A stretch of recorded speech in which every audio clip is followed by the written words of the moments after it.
হয়, ৮০ৰ দশকৰ পৰা আৰম্ভ হোৱা সেই যাত্ৰাৰ পম খেদি ৰাজ্যসভালৈ যোৱাৰ কাৰণে ইতিমধ্যে সাজু হৈছে মিছন ৰঞ্জন দাস আৰু এই মুহূৰ্তত তেওঁ আছে আমাৰ সৈতে। প্ৰথমেই আপোনাক অভিনন্দন। বিজেপিত দীৰ্ঘকালৰ পৰা আপুনি কাম কৰিছে। ৮০ৰ দশকৰ পৰা আজি এটা নতুন যাত্ৰা আকৌ আৰম্ভ হৈছে। এই মুহূৰ্তত কেনেকুৱা লাগিছে? এই মুহূৰ্তত খুব ভাল লাগিছে যে পাৰ্টি মোক এটা সুযোগ দিছে। MLA হিচাপে মই 7 বাৰ নমিনেশ্যন পাইছোঁ। মই 4 বাৰ জিকিছোঁ, 3 বাৰ হাৰিছোঁ। তো ৰাজনীতিত উত্থান পতন থাকে, হাৰ জিক থাকে, কিন্তু মই কাম বাদ দিয়া নাই। মই 2016তো মই কণ্টেষ্ট কৰি মই হাৰিছোঁ কেৱল 468 ভোটত। কিন্তু মই ৰাইজৰ লগ এৰা নাই, পাৰ্টিৰ লগত পূৰা আছোঁ। পাৰ্টি মই সুযোগো দিছে।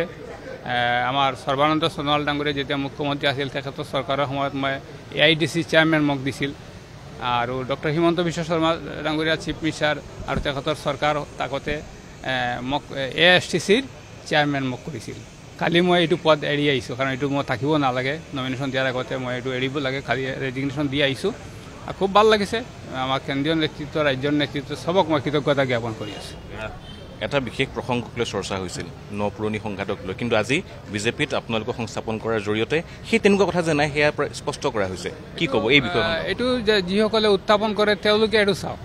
আজি আমাৰ বয়োজ্যেষ্ঠ নেতা ৰমেন ডেকা, তেখেতে 1985ত MLA কণ্টেষ্ট কৰিছে জালুকবাৰীৰ পৰা।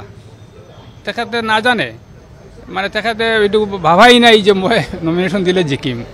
কিন্তু লালকৃষ্ণ আদৱানীয়ে কৈছে যে না, পাৰ্টিৰ ফ্লেগ উইল ফ্লাই, পাৰ্টিৰ flag will fly, you should contest. তো কণ্টেষ্ট কৰিছে। আজি তেখেত আমাৰ অসমৰ পৰা গভৰ্ণৰ হৈ ছত্তীশগড়ত গৈছে।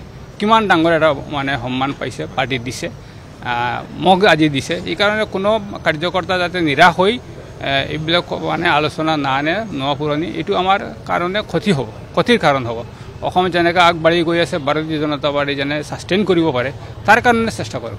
তাৰ মাজতে দুই এজনে দল এৰি গৈছে। অশোক শৰ্মা আপোনালোকৰ দীৰ্ঘকালৰ সংগী, বহু কাম কৰিছে তেওঁ বিজেপিৰ হৈ, দুখ কিছু আছে মনত? সেইটো ঠিক আছে। তেখেতে পাৰ্টি এৰি গৈছে। মই বিনম্ৰতাৰে অনুৰোধ কৰোঁ তেখেত পাৰ্টিত ঘূৰি যাতে আহে, আৰু মই ব্যক্তিগতভাৱে অলপ চেষ্টাও কৰিম তেখেত ঘূৰি অনাৰ কাৰণে। আগন্তুক দিনত কেনেকুৱা দায়িত্ব পালন কৰিব, যিহেতু বিনা প্ৰতিদ্বন্দ্বিতাৰে নিৰ্বাচিত হোৱাটো প্ৰায় নিশ্চিত হৈছে? কি কাম, দুটা কাম, এটা কাম যদি কিবা মনলৈ আহিছে এই মুহূৰ্তত? কাম মই নিৰ্দিষ্ট নকৰোঁ, এইটো আমি পাৰ্টিৰ লগতে ডিছকাছ কৰোঁ কোনটো প্ৰায়ৰিটি দিব লাগে, কিন্তু অসমৰ হকে মই কাম কৰি যাম।